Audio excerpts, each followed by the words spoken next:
Las 5 con Alberto Padilla, un programa diseñado con el objetivo de llevarte diariamente un tema de actualidad, acompañado siempre de reconocidos editorialistas, de lunes a viernes a las 5 de la tarde por CRC 89.1 Radio. A las 5 con Alberto Padilla.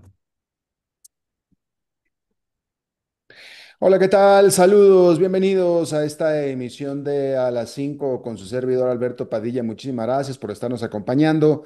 Gracias por estar ahí. Le mando cálidos saludos desde la señal de CRC 89.1 Radio en San José, Costa Rica, desde donde estamos transmitiendo hasta el punto en el tiempo y en el espacio en el que usted nos está escuchando, porque estamos saliendo en diferentes vías simultáneamente, por ejemplo, en Facebook Live, en la página de este programa, A las 5 con Alberto Padilla. Estamos disponibles en el canal de YouTube de este programa.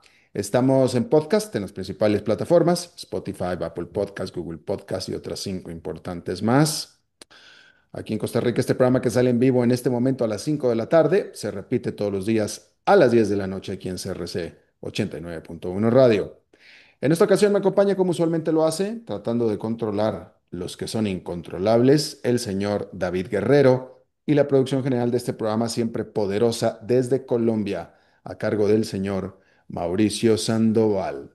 Vamos a comenzar con una desenlace de una noticia que nosotros hemos seguido aquí en este programa, y es que la más grande petrolera privada del mundo, ExxonMobil, eh, perdió su intento de impedir que su rival estadounidense Chevron adquiriera a otra rival que era Hess. Decir que un panel de arbitrio rechazó el argumento de la Exxon de que tenía un derecho contractual de negarse a esta fusión que incluía, y este era todo el meollo del asunto, activos que Hess tiene en Guyana, que hoy por hoy es una de las zonas con mayor potencial petrolero del mundo.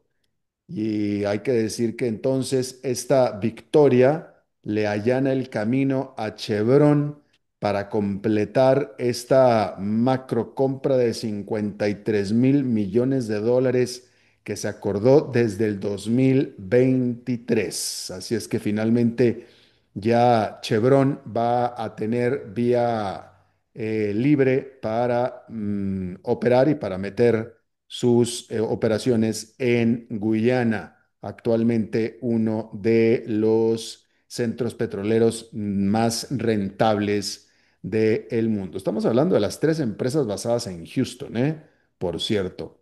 Ya que estamos hablando de petróleo, hay que decir que la Unión Europea aprobó otro paquete de sanciones a Rusia, obviamente en represalia por la guerra o la invasión de Ucrania.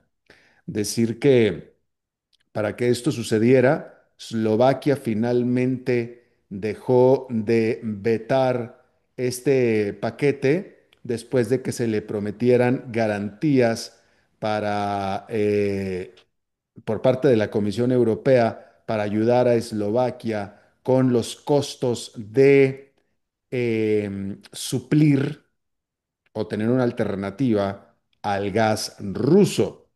De tal manera que este paquete que está aprobando la Unión Europea en contra de Rusia incluye el disminuir el precio máximo al que Rusia puede vender su petróleo y ponerle más restricciones todavía a los bancos rusos.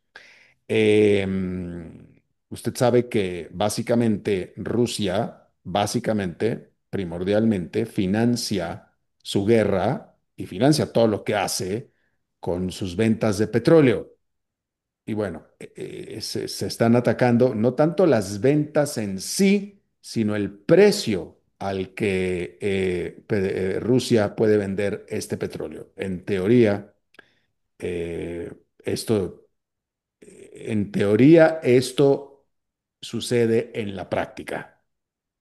Desconozco yo la manera en que la Unión Europea y Estados Unidos pueden asegurarse de que efectivamente países aliados de Rusia como China están comprando el petróleo abaratado. Debe ser algún tipo de petróleo más barato, porque si China le va a comprar petróleo a Rusia nada más para ayudarla, pues entonces China puede igual mejor me se lo compra a cualquier otra parte y se acabó. Entonces, definitivamente el país que compre petróleo a Rusia debe ser pues, justamente porque debe ser más barato que el mercado internacional. La parte que yo desconozco es si efectivamente es tan barato como las sanciones lo ordenan. Así es que ahí lo tiene usted. Bien, decir que la Corte Suprema de Justicia de Brasil ordenó que el expresidente de Brasil, Jair Bolsonaro, presidente de ultraderecha, tenga un monitor en el tobillo. Hay que decir que Bolsonaro, este expresidente de ultraderecha, sufrió el allanamiento de su casa privada por parte de la policía. Decir que Jair Bolsonaro actualmente se encuentra en juicio por su involucramiento en lo que se considera fue un intento de golpe de Estado. Por supuesto que se espera que esta orden de la Suprema Corte de Justicia, no la está ordenando el Poder Judicial, es la Suprema Corte de Justicia de Brasil. Se está esperando que se está esperando la reacción de Donald Trump, el cual amenazó a todo Brasil y a la economía de Brasil con imponer severas aranceles si Brasil continuaba persiguiendo judicialmente a Jair Bolsonaro. Recuerde usted que prácticamente lo que Jair Bolsonaro hizo después de perder las elecciones, la reelección, después de perder la reelección, lo que Jair Bolsonaro hizo fue en la práctica una calca de lo que hizo en Estados Unidos Donald Trump. Todo, o sea, todo lo que tenga que ver con haber perdido la reelección, todo lo hizo exactamente igual Jair Bolsonaro, incluyendo el animar a sus seguidores a que asaltaran edificios federales en la capital de Brasil, en Brasilia. Todo. Eh, lo único que ha cambiado un poco es que el Poder Judicial de Brasil ha podido y logrado, o ha sido más expedito, tal vez, echarle las manos a Jair Bolsonaro, cosa que en Estados Unidos no se pudo. Estados Unidos, el Poder Judicial se tardó más y le iban a echar las manos a Donald Trump. Totalmente iban por él, iban contra él, nada más que los tiempos judiciales, eh, que tardaron más de 4 años, que fueron los 4 años que estuvo Joe Biden en el poder, no se dieron como para que le pudieran físicamente hacer algo. Así es que eso es lo único que cambia en las historias entre Donald Trump y Jair Bolsonaro. Eh, y bueno, en lo que se considera totalmente una injerencia de un presidente extranjero sobre asuntos internos de Brasil, donde, o sea, digo, la verdad es que Donald Trump está protegiendo o defendiendo a Jair Bolsonaro nada más por afinidad. Pero por supuesto que Jair Bolsonaro tiene, como dicen en México, cola que le pisen, obviamente que tiene mucho, mucho por donde que lo persigan y de ninguna manera le están inventando los cargos, ¿verdad? De ninguna manera. Lo mismo que a Donald Trump. Entonces, que Donald Trump vaya y se meta hasta la cocina en el sistema judicial de Brasil, pues es una injerencia que claramente estamos viendo los brasileños consideran como simplemente inaceptable y eh, pues nada más falta que lo encarcelen, es todo lo que falta. Ya le pusieron un brazalete en el tobillo para que no salga del país. Así es que lo tiene usted. Bien,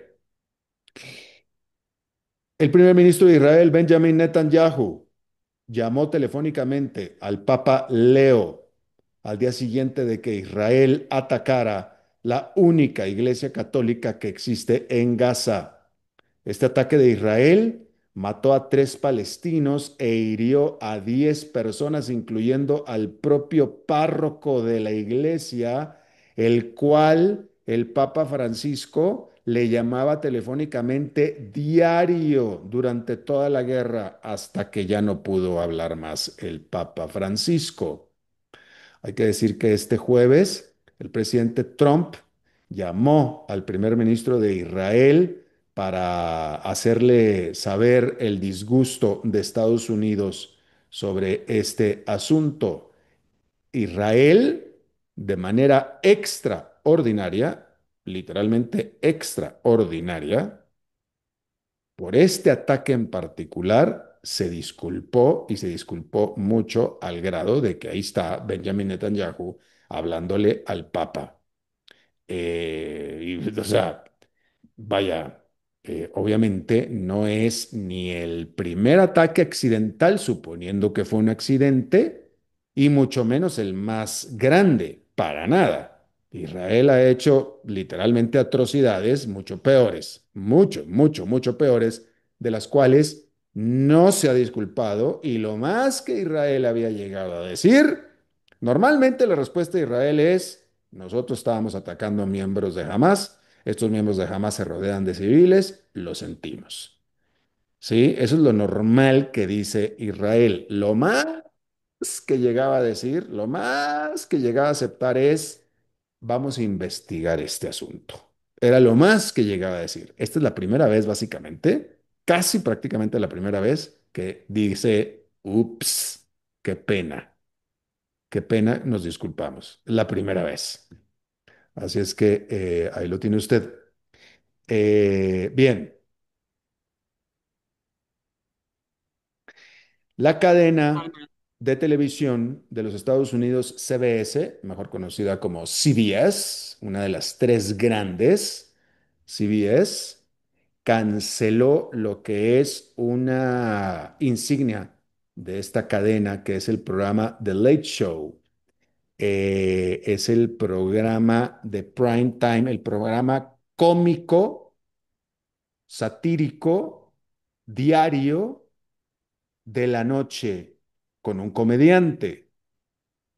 Este programa ha estado al aire desde 1993 con David Letterman, si es que a usted le suena ese nombre de David Letterman. ¿Sí?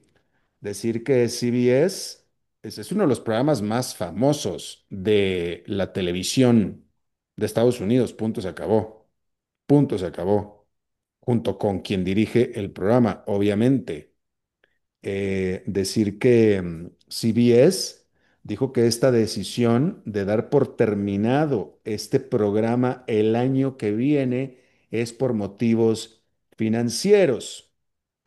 Sin embargo, hay que decir que este programa, que sigue siendo muy famoso y el más visto de la televisión abierta de los Estados Unidos en esta franja, es el más visto. em, pues mucha gente que sigue este programa, y que, por cierto, famosamente es un programa cuyo conductor, Stephen Colbert, es crítico, muy crítico, cómicamente crítico de Donald Trump. Pues muchos que lo veían y que lo apoyaban se quejaron y están viendo, obviamente, pues un motivo ulterior de cancelar este programa, ¿no?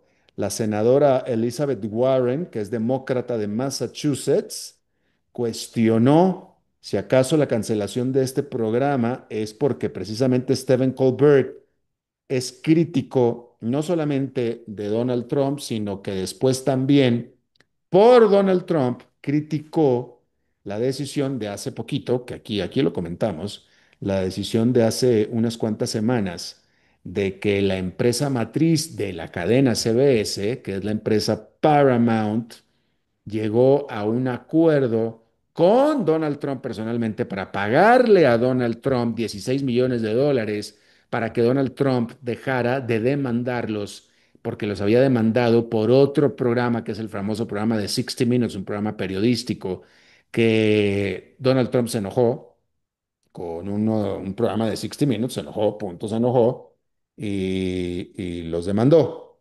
Y para no hacer el cuento demasiado largo, la empresa, la CBS, sin tener, vaya, realmente el consenso de todos los observadores, de todo, lo más importante es que el consenso de todos los expertos legales es que Donald Trump realmente no tenía ningún caso legal y CBS ganaba la demanda facilísimamente, pero por otras circunstancias corporativas y al final por no meterse en pleitos con el presidente de Estados Unidos, decidieron arreglarlo con la empresa dándole al presidente 16 millones de dólares que en teoría el presidente va a usar para la construcción de su librería, de su biblioteca. En teoría, ¿no? Pero bueno, Stephen Colbert obviamente criticó abiertamente este asunto. Y ahora resulta que el programa lo desaparecen, desaparece por completo. Pero hay que decirle que esta decisión es a partir de mayo próximo. O sea, no lo están sacando al aire ya, es a partir del próximo mayo. La información no es detallada a este respecto. Supongo que en mayo termina el contrato laboral del anfitrión, Stephen Colbert, supongo. No lo menciona la nota en ningún lado de por qué mayo, por qué hasta mayo. Quiero suponer que es porque es cuando se renueva el contrato o vencía el contrato de Stephen Colbert. Em, pero la empresa afirma que es una decisión 100% económica, que con todo y que el programa de el Late Show es el más visto de la televisión en esa franja, con todo, están perdiendo dinero con ese programa. Es deficitario. Eh, Vea, para que usted se dé una idea, o sea, sí, es que es increíble, o sea, lo oigo y yo no lo puedo creer. Para que usted tenga una idea, este es un programa de una hora diario, de lunes a viernes, una hora, y emplea a 200 personas el programa. 200 personas para un programa de una hora diario.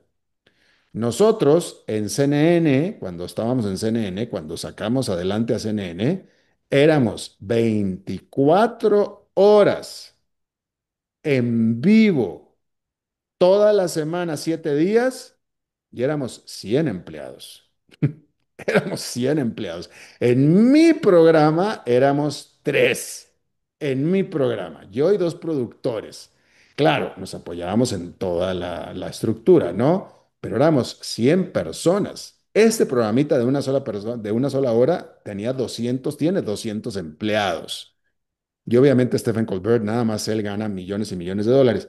Ahora, entonces, vaya, es fácil pensar que efectivamente sí hay razones financieras y económicas para terminar con este programa. La parte que no se responde, el cuestionamiento que no se responde es, bueno, ¿por qué no buscaron otra fórmula? Es decir, les ofrecieron recorte salarial, le ofrecieron a Stephen Colbert, oye, cobra menos y nos podemos quedar, o somos 200, vamos a tener que hacer este programa con 150 y los que nos quedemos nos bajamos el salario. No se informó nada al respecto, pero pues debemos de suponer que siempre existen alternativas antes de cortar esto de tajo. Y eso es lo que están haciendo ellos, cortarlo de tajo en este programa que es una institución dentro de esta cadena. Así es que, bueno, ahí lo tiene usted. Por cierto, hablando de que Donald Trump demandó y tenía demandada a CBS con este arreglo que le dio CBS de 16 millones de dólares.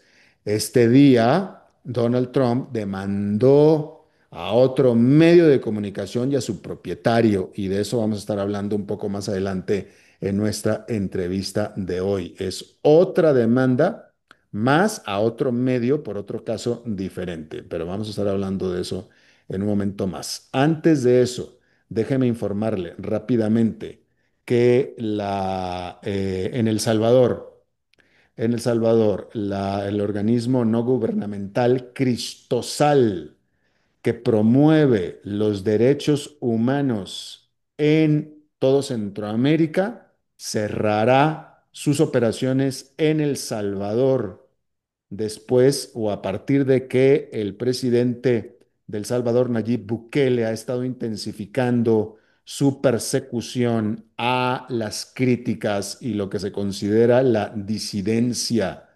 Decir que la trabajadora, la empleada de Cristosal, Ruth López, que realizaba investigaciones anticorrupción, fue arrestada en mayo y permanece todavía tras las rejas. Esta muchacha, Ruth López, ayudó a documentar, estamos hablando de documentar, ¿eh? Es decir, aprobar, sí, abusos que se realizaron en las sobrepobladas prisiones de El Salvador y había acusado al gobierno de malversación de los fondos para la pandemia. Decir que, como usted bien sabe, Bukele permanece siendo sumamente popular y por tanto sumamente poderoso, principalmente porque efectivamente su gobierno ha logrado pacificar, tranquilizar las que antes no eran nada tranquilas, nada pacíficas calles de todo el país, específicamente reduciendo la violencia de las pandillas. Sin embargo, los defensores de los derechos humanos han criticado los métodos usados por Nayib Bukele, que básicamente es una fórmula muy sencilla, que es una encarcelación masiva sin juicios, sin juicios, literalmente. Vas a la cárcel y después platicamos, básicamente, ¿no? Decir que últimamente el presidente Bukele de El Salvador se ha vuelto más represivo y el arresto de esta muchacha Ruth López se considera como un punto de inflexión porque a partir de ese momento efectivamente han estado saliendo de El Salvador eh, periodistas, abogados y activistas, obviamente temerosos de que les vaya a pasar exactamente lo mismo.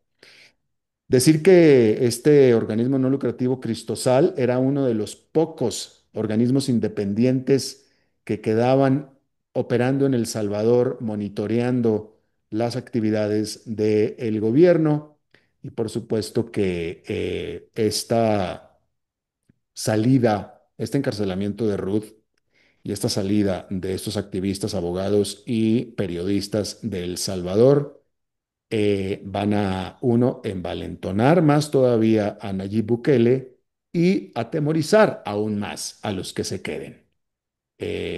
Porque por cada uno que se va, tres o cuatro o cinco se callan. Y con toda razón, porque o se callan o los callan. Así es que, pues, uno tiene la elección, ¿no? ¿Qué prefieres? ¿Callarte tú solito o te callamos? De cualquier manera te vas a callar. Entonces, nada más te vamos a elegir qué es lo que quieres. Y con todo gusto lo hacemos. Y ese es el problema que está sucediendo. Bien, vamos a hacer una pausa y regresamos con nuestra entrevista de hoy.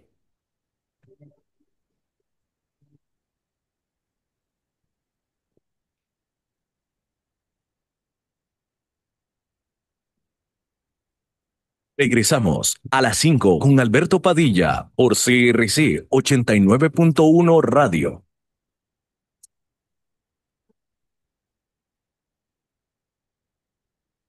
Ok, ya te has reído con nosotros, has aprendido con nosotros y nos hemos conocido más, pero es hora de ponernos serios. El mejor momento para invertir fue hace 10 años y el segundo mejor momento para hacerlo es hoy. Entra a transcomer.com, convertite en un inversionista y transforma tu destino. Transcomer, puesto de bolsa de comercio. Construyamos juntos su futuro. Somos expertos en eso.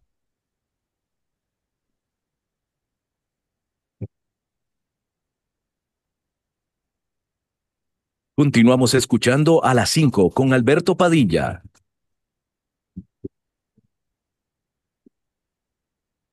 Muchísimas gracias por continuar con nosotros. Déjeme informarle, antes de pasar a la entrevista de este día, déjeme informarle que la automotriz sueca Volvo, que normalmente es una automotriz bastante sólida en términos de su presencia y de su nivel de ventas y etcétera, ha estado últimamente sufriendo por los conflictos comerciales en todo el mundo. Hay que decir que las acciones de Volvo se desplomaron más de 20% en los últimos meses, luego que ha estado presentando, pues no los resultados que típicamente venía presentando. Específicamente, presentó esta semana los resultados al segundo trimestre. Este jueves los presentó y Volvo registró una pérdida de operación, una pérdida operacional de $1.000 millones,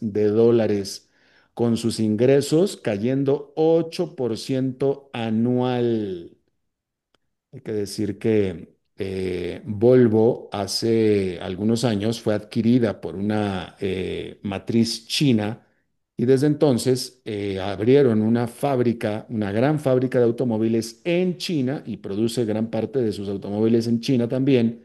Y estos automóviles en particular han sido afectados por los aranceles a las importaciones de estos vehículos desde China hacia Estados Unidos y hacia Europa, así como también propios retrasos en la producción de su nueva SUV han añadido a los problemas de Volvo.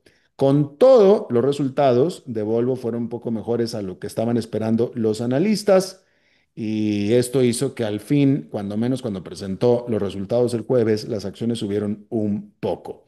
Hay que decir que, de hecho, Volvo es tan solo una de las empresas, de la más reciente de las empresas que trajo de regreso a trabajar a alguien que ya se había retirado, que era el antiguo presidente de la empresa, Hakan Samuelsson, ¿sí? Quien, bueno, lo sacaron del retiro y le pidieron que por favor regresara y está creando, formando un plan para darle la vuelta a la empresa.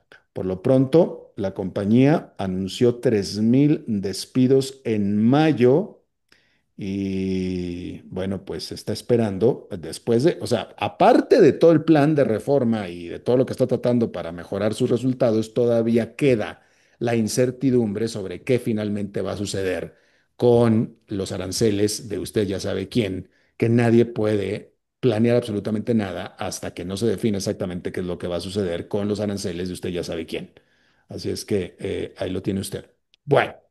Hablando de usted ya sabe quién, vamos a seguir hablando de Donald Trump. Y aquí en el programa hemos estado hablando y siguiendo el caso de la presión que el presidente de Estados Unidos ha tenido por la percibida negativa de liberar lo que él prometió que había liberado, que eran los famosos documentos del caso Jeffrey Epstein.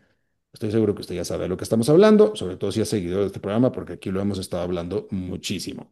Decirle que el presidente, de manera reflexiva, es decir, por reflejo, culpa de la presión que está teniendo en este momento, que es mucha, culpa automáticamente a los demócratas. Pero la realidad es que esta presión en esta ocasión viene desde adentro, como lo hemos hablado aquí en este programa. Y viene el reclamo desde la base misma del presidente. En lo que yo defino, esto es mi opinión personal, es, desde mi punto, bueno, definitivamente desde mi punto de vista, esta es la peor crisis política, por no decir la primera, que enfrenta esta presidencia de Donald Trump. Y lo más llamativo desde mi punto de vista es que es una crisis política que formó si no la formó él, se formó de la base de él. De nuevo, esta es mi opinión. No pretendo que nuestra invitada de hoy esté necesariamente alineada con mi opinión. Le agradezco muchísimo a mi buena amiga y colega Ana Patricia Candiani, periodista de la cadena Univisión en Nueva York, que esté con nosotros, porque todo esto que estoy hablando ha tenido un desarrollo importante el día de hoy. Hola Ana Patricia, ¿cómo estás? Hola Alberto, ¿qué tal? Hola a todos. Y mira, tú dices que es tu opinión, pero la verdad es que hay hechos muy contundentes sobre el caso por lo que le explotó en la mano la granada a Donald Trump. Eso era lo que yo te iba a preguntar. Lo que yo te iba a preguntar antes de que nos des el desarrollo último sobre esto, pero yo te iba a Que preguntar, tengo breaking news, tengo noticia que acaba de salir ahorita, pero del comal. bueno, antes de eso, bueno, pero bueno, antes la das cuando tú quieras, pero la primera pregunta que yo te voy a hacer a ti es si efectivamente Donald Trump se merece la presión que está teniendo, es decir, si él hizo algo para merecerse esto o es como él dice, este es algo que los demócratas me están aventando a mí, yo no tengo nada que ver. Adelante. Donald Trump insistió durante su campaña y por mucho tiempo en que si él ganaba las elecciones, él iba a liberar, a hacer pública la lista de clientes de Jeffrey Epstein. ¿Quién es Jeffrey Epstein? Un financiero que primero fue acusado en Florida, donde conoce a Trump en los años 90. Se supone que tienen como una relación de unos 15 años aproximadamente. Ha habido múltiples fotografías de Jeffrey Y Epstein con videos. Donald Trump cuando Donald Trump no era presidente. Se conocen y Donald Trump por muchos años dijo, nosotros vamos a liberar la lista de clientes de Jeffrey Epstein. La idea de la lista de Jeffrey Epstein sale porque cuando empieza la investigación, primero te digo, le impusieron cargos por prostitución en Florida, que no hubo mayor repercusión, pero después vinieron los cargos por los que terminó preso en Nueva York, en la cárcel metropolitana de Brooklyn, porque lo acusaron de tráfico sexual, de abuso sexual de menores. De Y ahí menores. es donde viene la famosa lista, que no se sabe si existe, porque lo que existe es reportes de vuelo en donde iban a la isla que tenía Jeffrey Epstein y donde salen los nombres del príncipe Andrés de Reino Unido, donde salen los nombres inclusive de Bill Clinton, el expresidente de Estados Unidos. Y vuelvo, esto estamos hablando de gente que o viajó en el avión con Jeffrey Epstein a la isla o visitó su casa. No estamos diciendo que están implicados, ¿no? Que De tenían ahí relación se con él. tenía relación con él, pero se crea esa idea de que existe una lista clara de clientes, es decir, a los que Jeffrey Epstein le habría facilitado jovencitas para tener relaciones sexuales. Por eso es que ahora le explota la granada, porque además la secretaria del Departamento de Justicia, Pam Bondi, dijo en febrero que tenía esa famosa lista sobre su escritorio para ser analizada y que entonces se iba a liberar la información. Pero ¿qué pasa esta semana? Dice, no, no es una lista, yo me estaba refiriendo a que eran archivos, no existe, nunca existió una lista y lo que tenemos es muchísimos videos que nunca se van a dar a conocer porque es pornografía infantil de este asqueroso de Jeffrey Epstein. La gente se pone furiosa porque dice, no, espérate, me acabas de decir en febrero que sí existe la lista y que la están analizando. El presidente nos prometió que nos iban a dar a conocer esa lista. ¿Dónde está la lista? Ahí es donde se pone furioso Donald Trump y lanza un mensaje en su red social diciéndoles, ni siquiera me apoyen, no los ocupo, esto lo tiene la culpa los demócratas. En entrevistas que le hicieron, que sale en video, él decía que ¿por qué estaban tan preocupados con Jeffrey Epstein si ya él se había muerto? Porque hay que recordar que a Jeffrey Epstein lo encuentran culpable de tráfico sexual y de otros delitos, entre ellos el haber tenido relaciones sexuales con menores de edad. Y lo encuentran culpable en el 2019 y ese mismo año comete suicidio, que esa es la versión oficial, que esa es otra controversia. Comete suicidio en la Eh, cárcel. En la cárcel donde se supone que no los dejan ni a sol ni a sombra a los reos, y donde desde el principio, cuando salió que se había suicidado, obviamente todas las teorías, Donald Trump le llama teorías de la conspiración, pero la realidad es que el video que ahora precisamente la secretaria del Departamento de Justicia divulgó, no tiene un minuto grabado, pero además investigadores de esta plataforma periodística Warrior encontraron que no es un minuto el que está perdido, son casi 3 minutos los que están perdidos y la cinta está editada. Cuando Pam Bondi dijo que era el video crudo, tal cual lo habían obtenido, y que el minuto que faltaba era porque cada noche la grabadora hace como que se vuelve a establecer el reset, que se llama en inglés, que se me escapa la palabra ahora, y que por eso faltaba ese minuto. Pero faltan 3. Efectivamente, déjame aquí meterme un poquito con mis seguidores, con los que siguen este programa, Ana Patricia, porque yo tengo que decir que yo siempre dije y sostuve que a mí me parecía como claro que Jeffrey Epstein se suicidó. Y yo siempre dije, y me trataba de poner en sus zapatos, ¿verdad? Que si uno es un multimillonario, pedófilo, eh, que lo atraparon y que ya está acusado culpable, básicamente ya lo atraparon y hay pruebas y todo, y que ya sabes, tú ya sabes, primero que nada, a mí me parece que no hay peor vida disponible para una persona que la agarraron haciendo algo que ser un pedófilo. O sea, yo creo que un asesino o un defraudador, un ladrón, tiene mejor vida posterior que un pedófilo. Ese es mi punto de vista. Pero entonces, si tú eres pedófilo, multimillonario, tienes un estilo de vida, etcétera, ya te agarraron, vas a estar el resto de tu vida en la cárcel y aparte considerado pedófilo, descubierto como pedófilo y todo, ¿no te matabas? Yo digo, pues te matas, o sea, punto, ya te matas, esta ya no va a ser vida, adiós. Y siempre sostuve eso. Y efectivamente, como tú estás bien diciendo, la Pat Bondi y las autoridades habían dicho, porque decían, oye, pues si estaba en la cárcel y estaba bajo vigilancia, ¿cómo es posible que se haya podido suicidar? Lo más seguro es que lo mataron. Y efectivamente, oficialmente se reconoce que esta grabación de la celda, de la puerta de la celda de Jeffrey Epstein, del día en que él murió, le falta un minuto. Hay un minuto que le falta. Y Pero te digo que le faltan 3, que es lo que encuentra el periodista de Wire. Exactamente, pero la versión oficial es que efectivamente le faltaba un minuto y había una razón técnica por la cual le faltaba un minuto y con esa versión ellos estaban contentos con eso.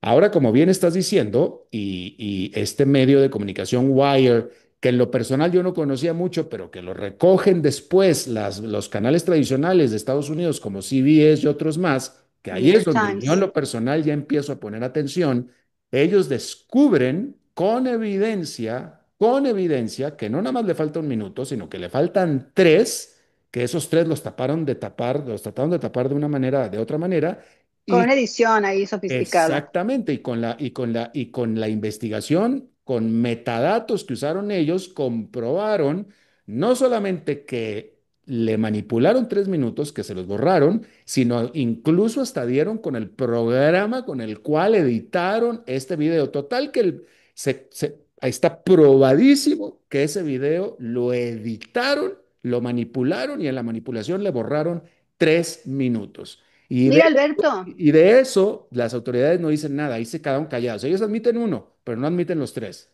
sí, no, ni siquiera han hecho caso a la versión que saca Wire, pero lo que tú dices, yo lo pensé también al principio. Claro que se quitó la vida porque no podía con esto, pero cuando Eso. tú te pones a analizar muchas cosas, una, en teoría, mucha gente poderosa le debía favores o tenían, digamos que un secreto, una complicidad.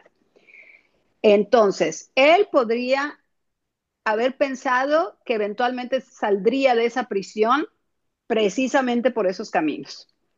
No sé, es muy difícil decir si ese hombre se suicidó o no se suicidó, porque no tengo los datos en la mano. Lo que sí sé es que a la cinta le hacen falta 3 minutos. Ahora, sobre la lista, la famosa lista, ayer, antier hablaba con un ex fiscal de distrito de Nueva York que precisamente vivió los 2 juicios de este Jeffrey Epstein, tanto en Florida como en Nueva York, y él me decía que en el juicio nunca se presentó una lista de clientes.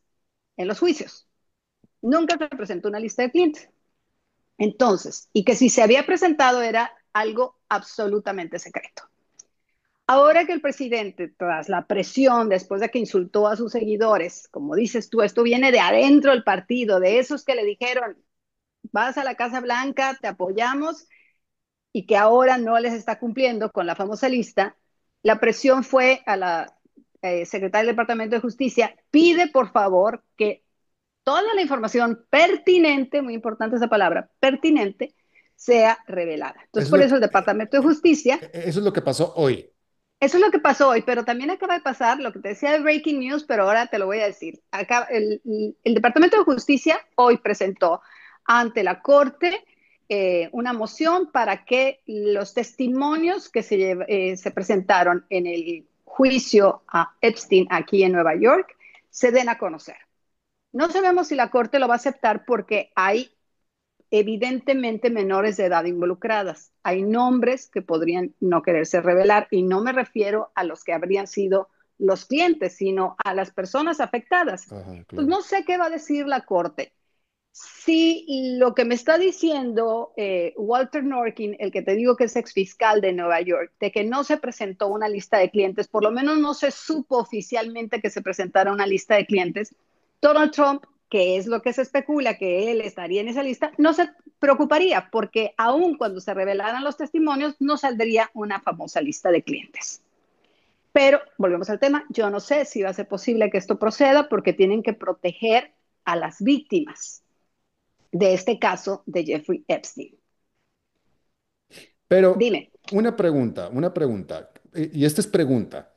¿Queda claro, sí o no? ¿Queda claro que Donald Trump pudo haber dicho, por mí que se diga todo, a mí no me importa, yo ya di la orden de que se libere lo que yo pueda hacer que se libere, lo que no se libere no va a ser por mí no va a quedar.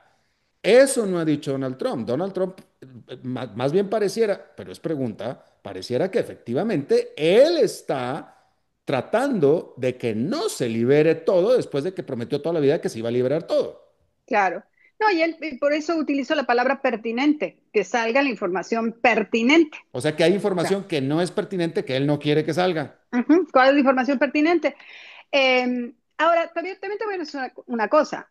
En esa lista de clientes Famosa. posible que exista, no solamente estaba Donald Trump, vuelvo al tema, estaría el príncipe Andrés, estaría Bill Clinton, estaría... Bueno, eh, de todos ya sabemos del príncipe Andrés porque él lo aceptó y tuvo que Y porque está renunciar. en las fotos con la Claro. chica que fue víctima, que desafortunadamente se suicidó hace poco. Eh, Ahora, Ana, déjame te pregunto pero esto. no aparece como este es un cliente, porque estás de acuerdo que también los pueden llevar presos a todos los que estuvieran en la lista de clientes, porque eso es que cometieron Claro, pedofilia. claro, claro, claro, claro. Sí, Pero sí. vuelvo al tema, no se sabe si existe Sí, la lista. Felipe de Inglaterra dice, sí, yo estuve en las fiestas y sí, yo soy el que sale en la fotografía con la muchacha menor de edad, pero Andrés, no hice nada con ella, ¿va? Andrés, discúlpame. Déjame te pregunto una cosa, ¿nos puedes dar un compendio? Porque hay una cosa que no se menciona mucho. Jeffrey Epstein lo agarraron, lo metieron a la cárcel, se suicidó durante la presidencia de Donald Trump y se suicidó en el 2019 y 19. Donald Trump estuvo en el poder hasta el 2021. Entonces Donald Trump tuvo los primeros 2 años del caso Epstein, que todavía estamos arrastrando hasta este momento. Y después vino 4 años de Joe Biden y a otra vez está de vuelta Donald Trump. Y Donald Trump dice, Joe Biden es el culpable de todos los 4 años que estuvo después de los 2 años que yo estuve. Entonces, ¿tiene razón Donald Trump en culpar al gobierno de Joe Biden? Esto es un poquito como echarle la culpa a Joe Biden de que él eligió al presidente de la Reserva Federal, a Jerome Powell, cuando Cuando fue Trump. Donald Trump fue el que nombró, él lo nombró a Jerome Powell en ese puesto. Joe Biden evidentemente no hizo nada. Fue como la versión oficial es, este hombre se suicidó, el caso ya, pues, el tipo fue encontrado culpable, no tengo nada más que hacer. No hay evidencia de que Joe Biden o la administración Biden haya tratado de esclarecer el tema de la lista, aunque seguía ese escándalo, ¿no? Siempre con todas las especulaciones de que si quién más habría viajado a la famosa isla, ¿no? Pero lo que te quiero decir que está pasando ahorita, que era la nota calientita que acababa de sacar del horno, es que el presidente Trump acaba de demandar al periódico Wall Street Journal porque ayer ellos publicaron que cuando Jeffrey Epstein cumplió 50 años, su novia, Ghislaine Maxwell, le pidió a sus amigos cercanos que si le mandaban una notita de felicidades. El Wall Street Journal asegura que se encontró en esas notas un dibujo con la figura de una mujer en el que aparecía el nombre de Donald Trump o como la firma de Donald Trump en sus partes íntimas, y la nota le deseaba obviamente feliz cumpleaños a Jeffrey Epstein y le hablaba de secretos compartidos. Donald Trump se enfureció, dijo que él no era, que esa no es la forma que él habla, que no tiene nada que ver, que son noticias falsas, y prometió que iba a demandar al Wall Street Journal. Lo acaba de hacer hace 20 minutos, 15 minutos que salió la nota, poquito antes de que empezara la transmisión contigo, salió la nota, está demandando por $10,000 millones. 10 billion dollars. 10 billion dollars, $10,000 millones. Esto él lo hace como dice que es el presidente de Estados Unidos, un ciudadano común y corriente. Pues no es ciudadano común y corriente, es el presidente de Estados Unidos. Recordemos que Donald Trump también demandó hace poco a CBS por la entrevista que le hicieron a Kamala Harris, que él dijo que era la vicepresidenta de Estados Unidos que contendió contra él para ganar la Casa Blanca, pero que ganó la reelección Donald Trump. Y acusó a CBS de que había editado la entrevista para favorecer a Kamala Harris. Y Paramount, la empresa dueña de CBS, aceptó pagarle $17 millones al presidente Trump. Para los medios de comunicación en Estados Unidos ese ha sido un golpe muy duro porque es un asunto de no libertad de expresión y cómo CBS automáticamente aceptó llegar a este acuerdo de pagarle esta cifra millonaria. Pero ahora estamos hablando de $10,000 millones. Y nada menos que al Wall Street Journal, que es prima de Fox News, de Rupert Murdoch. También está demandado. Exacto. Murdoch está entre los demandados. Que estamos hablando de que eran medios tradicionalmente que se consideraban alineados con Donald Trump. Es correcto. Y está demandando a Rupert Murdoch, está demandando a Dow Jones, que es los dueños de Wall Street Journal. Es una demanda enorme. Sí. Por eso, por lo que publicó ayer el Wall Street Journal. Esto es un caso muy fuerte. Mira, estamos hablando de libertad de expresión. Claro, si Wall Street Journal publicó eso sin que sea cierto, no es un asunto de libertad de expresión. Me queda muy claro. Tú no puedes difamar a nadie. Pero yo quiero pensar que el Wall Street Journal no se atreve a lanzar una publicación de ese tamaño si no tiene confirmado las cosas. Definitivamente. Quiero pensar, ¿no? A menos de que ya estemos todos locos, Lucas. Seguramente Wall Street Journal tiene la prueba de lo que Wall Street Journal dice. Donde va a estar la torre va a ser en probar que eso que dice el Wall Street Journal que tiene y que probablemente lo muestre sea efectivamente de Donald Trump. Está la supuesta firma o el supuesto nombre y eso sería puño y letra. Entonces, me imagino que habría caminos para que lo prueben. Yo también quiero pensar que ante una publicación de este tamaño, el Wall Street Journal tendría que haber revisado legalmente todas las implicaciones. Quiero pensar, vuelvo al tema, te estoy diciendo, si no lo hicieron, no sé, me quedo con la boca súper abierta para el resto de mi vida. Pero esta es una cosa que habla de una promesa no cumplida de Donald Trump a sus seguidores, un enojo hacia sus seguidores que los mandó a que ya no lo apoyen, hasta usó una palabra altisonante, culpó a los demócratas, obviamente revira porque republicanos como Mike Johnson, el líder de la mayoría en el Congreso, la Cámara de Representantes, también dijo, hay que hacer algo, necesitamos mostrar esos documentos, o sea, si se tienen, que se muestren. pero esa es una bola que viene aquí, Totalmente. totalmente, una bola de nieve.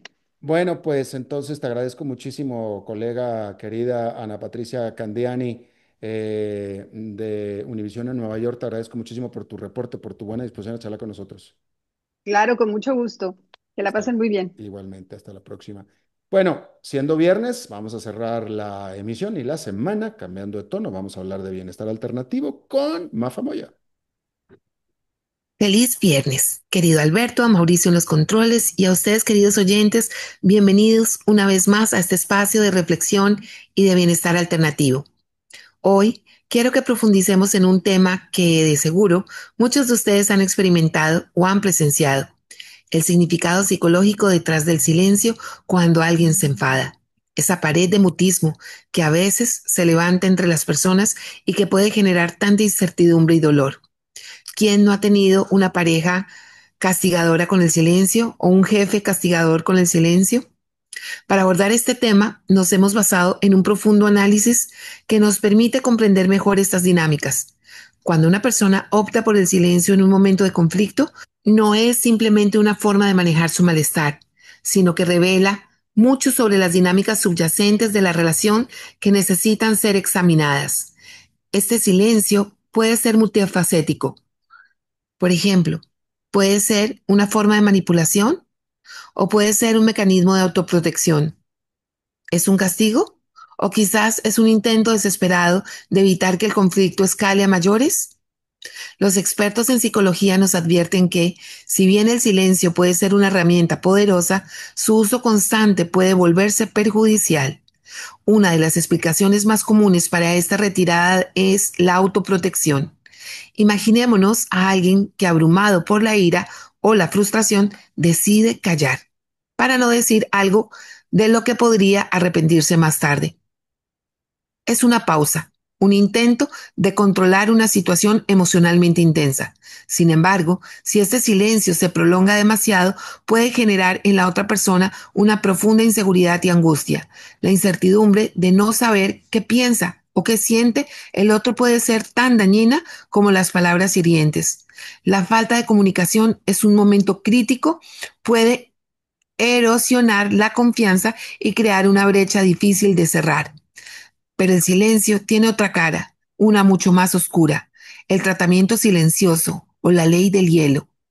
Esto es una forma de manipulación emocional, una táctica consciente o inconsciente para establecer una dinámica de poder desigual. Cuando alguien utiliza el silencio como un arma, está buscando controlar la situación, castigar al otro o forzar una respuesta sin tener que articular sus propias emociones o necesidades. Esta forma de silencio es particularmente dañina porque deshumaniza al otro, negándole la oportunidad de un diálogo constructivo. Las personas que lo reciben se sienten invisibles, ignoradas y a menudo muy culpables, aunque no haya razón para ello. Esta forma de comunicación pasivo-agresiva impide la resolución de conflictos y acumula resentimiento. Por otro lado, es importante reconocer que este comportamiento también puede derivar de una falta de habilidades de comunicación asertiva. No todos saben cómo expresar su enfado o frustración de manera constructiva. Para algunas personas, el silencio es la única forma que conoce como para lidiar ese tipo de emociones que son intensas y se pueden desbordar. Podrían haber crecido en entornos donde el conflicto se evitaba a toda costa o donde expresar la ira era considerado peligro. Entonces, en esos casos, el silencio no es una manipulación intencional, sino una manifestación de una deficiencia de una herramienta de comunicación. Aprender a expresar las emociones de forma saludable es un proceso que requiere autoconciencia y práctica. El impacto emocional de ser ignorado es inmenso. Genera incertidumbre, ansiedad y, como mencionaba, a menudo una sensación de culpa en la persona que sufre el silencio. Se pregunta: ¿qué hice mal? ¿Por qué no me habla? ¿Estará enfadado por siempre? Estas preguntas rondan la mente, creando un torbellino de emociones negativas, la falta de respuesta en un vacío que la mente tiende a llenar con las personas sus peores suposiciones, lo que agrava la situación y puede llevar a la angustia y a la autoduda. Las personas silenciadas pueden empezar a cuestionar su propio valor y la solidez de la relación. Es crucial, queridos oyentes, que entendamos estas sutilezas para mantener relaciones personales saludables y evitar patrones tóxicos. La comunicación es el pilar de cualquier vínculo, ya sea de amistad, familiar o de pareja. Si el silencio se convierte en una constante, si es la respuesta predeterminada a cada desacuerdo, entonces estamos ante un problema que necesita ser abordado. ¿Qué podemos hacer al respecto? Si eres la persona que tiende a silenciarse, te invito a reflexionar sobre la raíz de tu comportamiento. ¿Es el miedo o la confrontación? ¿Es un deseo de control o simplemente no sabes cómo expresar lo que sientes? Buscar herramientas para una comunicación asertiva, quizás con la ayuda de un profesional, puede transformar tus relaciones. Aprender a ponerle palabras a tus emociones, a tus necesidades y a tus límites es un acto de amor propio y hacia los demás. No se trata de gritar o de imponer, sino de dialogar y negociar. Y si por el contrario eres la persona que recibe el silencio, es fundamental que no interiorices la culpa. Reconoce que el silencio del otro no es necesariamente un reflejo de tu valía. Puedes intentar abrir un espacio de diálogo, expresar cómo te sientes ante esa falta de comunicación y establecer límites claros. Por ejemplo, decir, entiendo que necesites tu espacio, pero cuando te quedes en silencio, me siento ansioso, ansiosa, triste, ignorado, ignorada. Me gustaría que pudiéramos hablar de esto cuando estés listo, o al menos que me digas qué necesitas que yo haga o el tiempo que necesitas para que podamos abrir estos espacios. Esto abre una puerta en lugar de perpetuar el muro del silencio. En resumen, el silencio en el enfado es un espejo que nos muestra las complejidades de nuestras relaciones.